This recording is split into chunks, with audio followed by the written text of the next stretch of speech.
De acá en más. Con María O'Donnell. Un tutorial para tiempos complejos.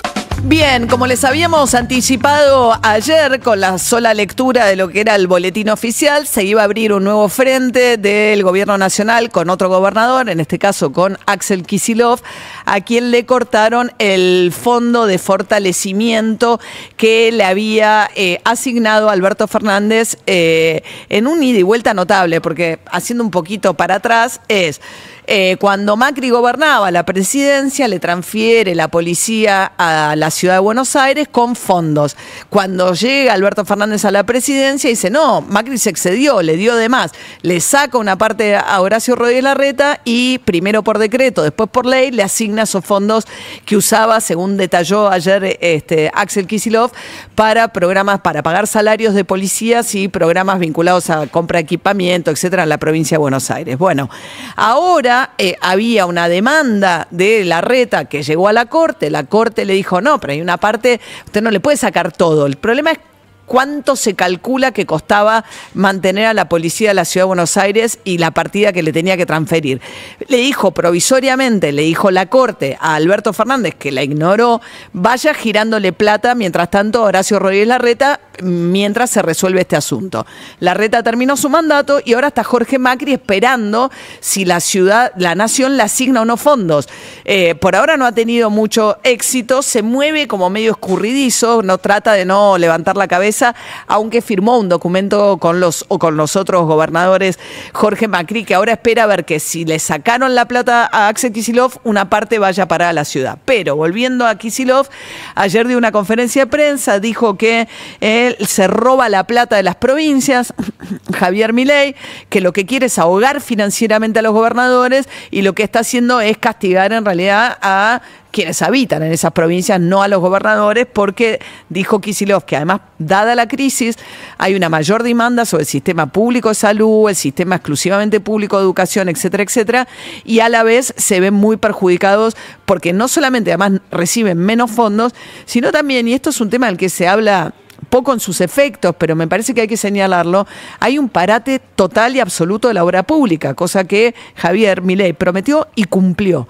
Cumplió de tal manera que la UOCRA, que es el sindicato de la construcción, se ha declarado en emergencia, con pérdida de 60.000 empleos en estos 2 meses nada más. Hay algunos obradores donde pusieron los cascos y una cruz como representando el fin de la obra pública. Había salido el fin de semana, que no alcancé a comentarlo, una nota muy interesante de Diego Cabot en el diario La Nación, en el suplemento de Economía, que es un conocedor del Ministerio de Infraestructura, porque venía de investigar lo que había sido la obra pública con debido y demás, pero contaba que cuando Milei se enoja con Ferraro, el ministro de Infraestructura, porque lo acusa de filtrar información de una reunión de gabinete, queda todo eso en una situación de limbo total y absoluta, por lo cual, ahora sí, pero no le habían tomado la renuncia, sino que estaba de licencia. Los secretarios que le había nombrado, que tienen AISA, que es aguas y cloacas en todo el país, en el área metropolitana.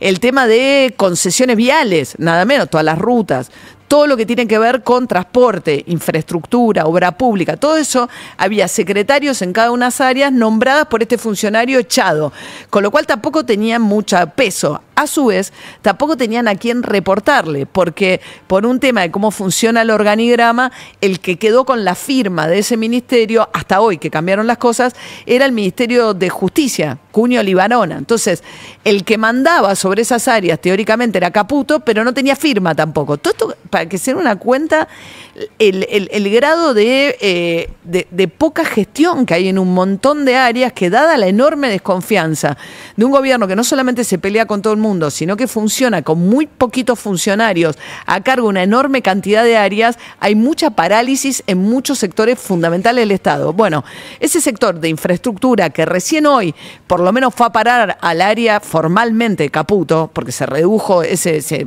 disolvió ese ministerio, bueno, ahora va a tener firma, pero No, lo que hay es una parálisis total y absoluta de la obra pública.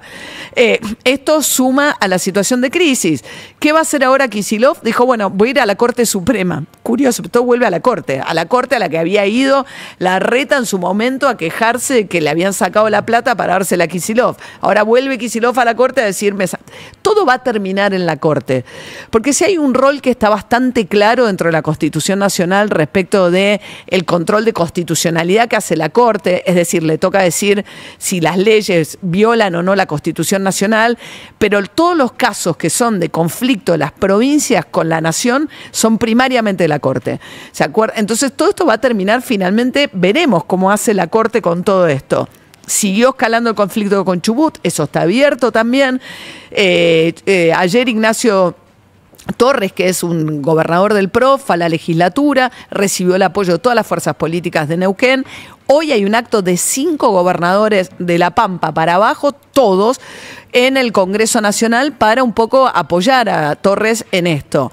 El primer costo que esto puede tener para Milei es un revés en el Senado con el DNU, el mega decreto de necesidad de urgencia. Porque en el Senado el kirchnerismo, el peronismo, está a 4 senadores nomás de poder sesionar. Y muchos de estos senadores, Beretilnec, por ejemplo, son más cercanos al kirchnerismo, pero no forman parte de ese grupo. Con lo cual, si juntan 4 voluntades más, pueden ir al recinto y rechazar el decreto de necesidad de urgencia. Después faltaría que la Cámara de Diputados haga lo mismo, ahí los números son más peleados.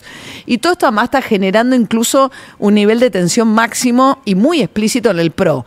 Patricia Bullrich salió a cruzar a Torres diciendo que se cree Puigdemont, el secesionista catalán prácticamente, que es inadmisible que viole la Constitución de esa manera, y que a ella le llama la atención que Mauricio Macri no se haya pronunciado públicamente en sanción a Torres para decirle que se fue de mambo. Sobre las idas de mambo de Milei, bueno, cotidianamente uno encuentra, lamentablemente la última fue porque esta cosa de insultar, humillar, denigrar, denostar, también recurre a cosas que hacen también a ofender a colectivos, por ejemplo, discapacitados o con algún tipo de discapacidad. Ayer se rió de Torres, en realidad retuiteó un meme donde Torres aparece como si fuese un chico down. ¿Se acuerdan que había dicho no sabe leer, no tiene, se ve que le fue muy mal en la educación, pues no sabe ni leer un contrato? Bueno, lo asimiló con una situación de un chico down, Javier Milei, a Torres.